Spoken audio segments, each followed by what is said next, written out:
Well, we wanted to, it's kind of a confusing song, isn't it? Beulah land. People say, well, what does that mean? What's Beulah mean? What's Beulah land? And that's kind of an interesting question. Some people say, well, Beulah land's heaven, but that's really not entirely true. And so this evening I thought I would spend a few minutes talking about it. Beulah in the Bible, the word actually means married, and it's actually a transliterated word out of the Hebrew. In Isaiah 62:4, and this is in King James, it says, "Thou shalt no more be termed forsaken, neither shall thy land any more be termed desolate, but thou shalt be called Hephzibah, and thy land Beulah. For the Lord delighteth in thee, and thy land shall be married." So in this time, we got this transliterated word, Beulah. But if you read it in the New American Standard, it says, "I will no longer be said you forsaken, nor to your land will no longer be said desolate, but you will be called, my delight is in her, and your land married. For the Lord delights in you, and to him your land will be married."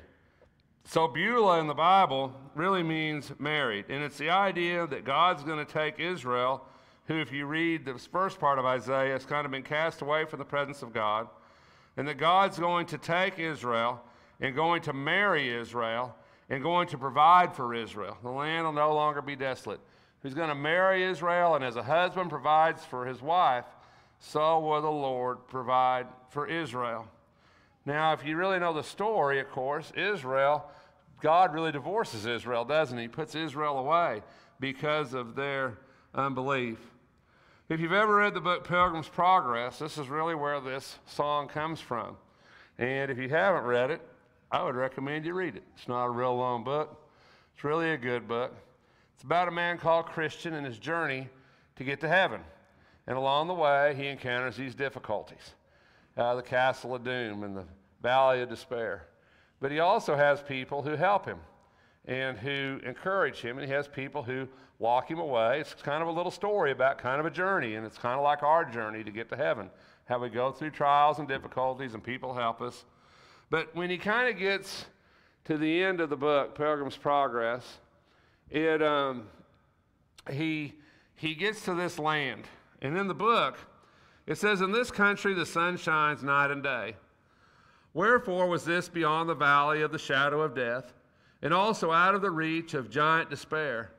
Neither could they from this place so much as see Doubting Castle. Here they were within sight of the city they were going to. Also here met them some of the inhabitants thereof.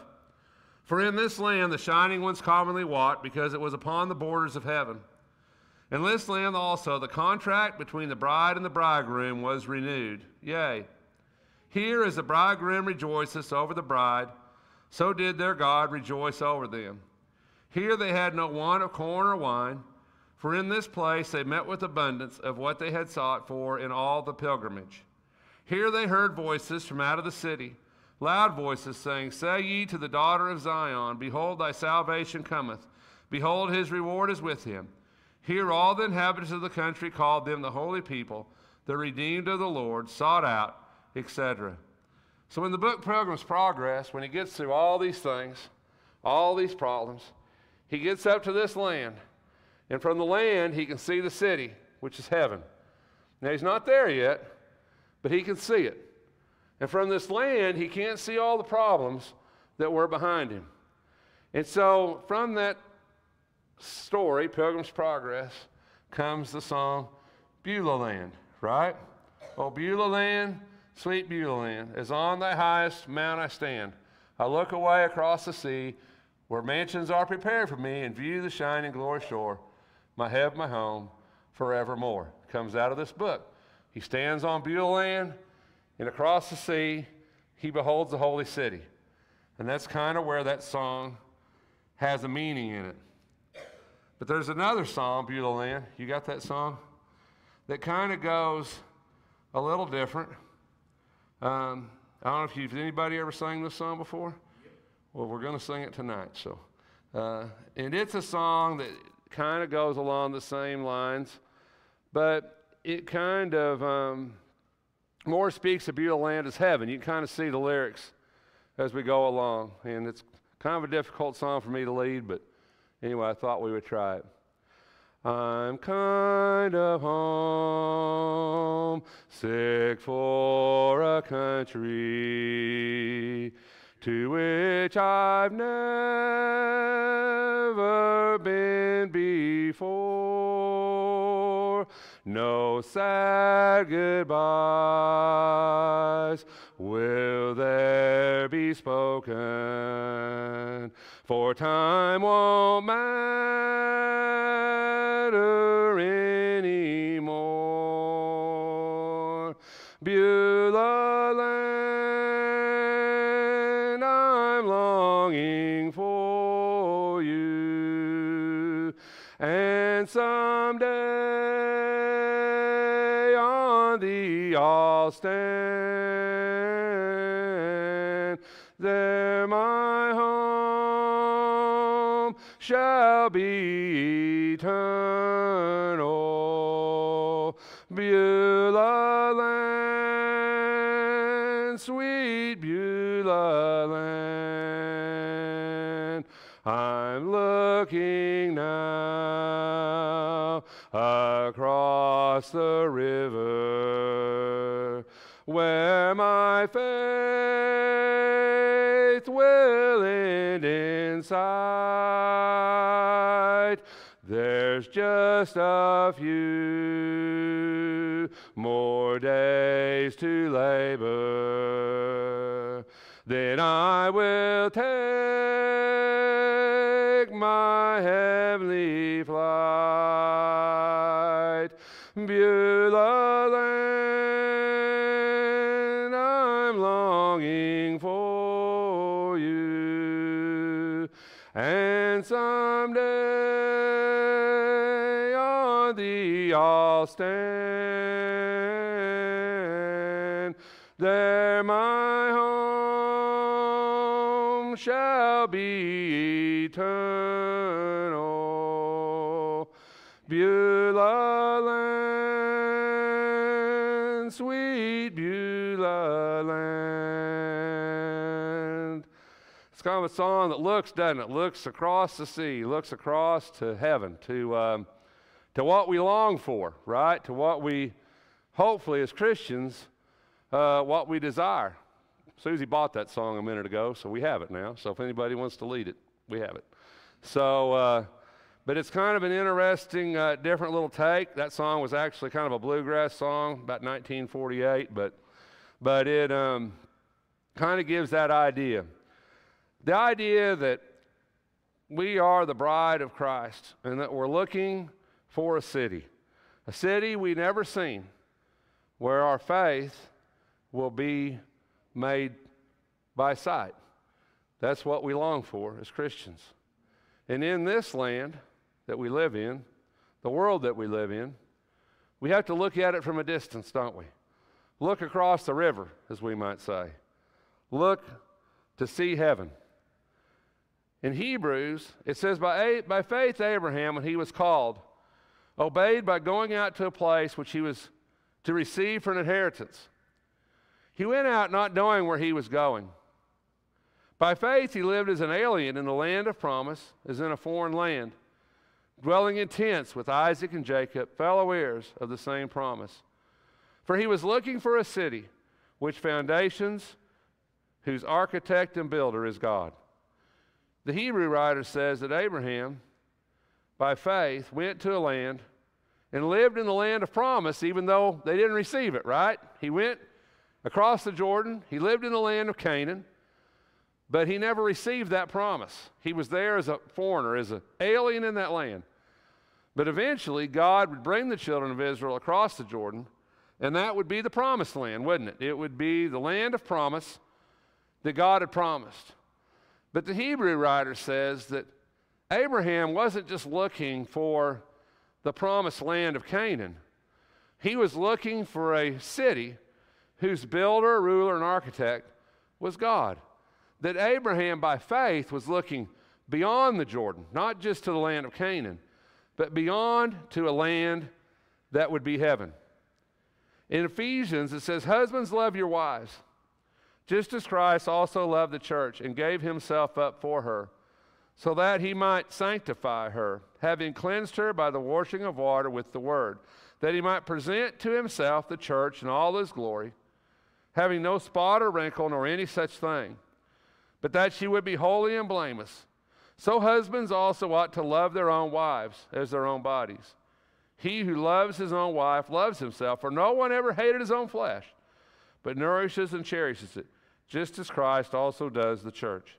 If you remember that in Isaiah, it says you will no longer be called desolate. In other words, it's not just that God said, I will marry you. It's that God said, I will provide for you. And although that really didn't work out for Israel, because of Israel's unbelief, the Bible would say, the church became the personification. The church became spiritual Israel. And because of the promise that God made, that it would be the bride of Christ, he would nourish it, he would protect it, as a husband would nourish and protect his wife. In Ephesians, we use this passage at weddings a lot. But as Paul would say, this is really about Christ and the church, not about physical relations or about husbands and wives. Paul would say this is about Christ and the church.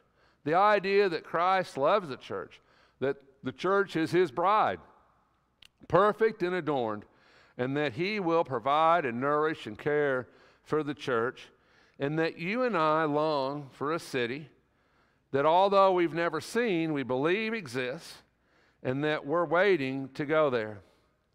In Hebrews 12, it says, you have come to Mount Zion, to the city of the living God, the heavenly Jerusalem, to myriads of angels, to the general assembly and church of the firstborn, who are enrolled in heaven. You see, you and I, we're enrolled in heaven. In the Bible, Zion, Mount Zion, right, is a city of God. Now, to the Jews, that was often Jerusalem. Jerusalem was the city of God. Mount Zion was the Temple Mount. It's where God dwelt. But you and I know that God no longer dwells in Jerusalem or in a temple made with hands, and the temple no longer exists. We understand, though, that Zion, the city of God, still does exist. And it's a heavenly city, whose builder and ruler and architect of God. And the Hebrew writer says, you have come to Mount Zion, to the city of God. He defines it, to the city of God, the heavenly Jerusalem, to myriads of angels, to Jesus, the mediator of a new covenant, and to sprinkle blood, which speaks better than the blood of Abel. That you and I are enrolled in that city, enrolled in heaven, that as we stand on Beulah and look across and see heaven in the distance, that you and I are enrolled there. In Revelation, it says, I saw the holy city, the new Jerusalem, coming down out of heaven from God, and God made ready as a bride adorned for her husband. If you ever read the book, Pilgrim's Progress, when you get towards the end of the book, he comes to the river, the Jordan, and he tries to get across, but he starts to drown, and he can't find the bottom. But he has his friend with him, encouragement, and encouragement helps him. And eventually he touches the bottom and he says, I heal the bottom. My feet are on the bottom. And he knows he's going across to heaven, the city that he saw from Beulah. You know, in our lives, as we live this life, and we know our life is fleeting, and we know that our days are numbered, and we know that this is not our home. We're just refugees here, dwelling in a land that we don't belong to. But we, as in the book Pilgrim's Progress, and as a song Beulah land, we're looking towards heaven. We're looking towards a new city, a new home, a building, a place not made with hands, where righteousness dwells, and that you and I hope one day, figuratively, as we die, as we cross the Jordan, we put our feet on heaven's borderland, don't we? And we enter the gates of heaven, where righteousness dwells. You know, so next time you sing that song, Beulah Land, think about what it really means. It means that we're looking for a city, a place that we haven't ever seen. We believe it's there. And our eyes are cast towards it in the hopes that one day, we'll get to enter the New Jerusalem, the Zion, the city of the living God, as a bride prepared for her husband. And as Jesus provides for us, so he'll provide for us a home eternal. So I hope next time you sing this song, Beulah Land, maybe you'll kind of know what we're talking about, what we're singing about, right? Because the song has a lot of meaning when you think about it. And if you really get the urge, read Pilgrim's Progress. And then you'll even understand more what the song Beulah Land's about. But don't read the Old English version. Really get bogged down in that.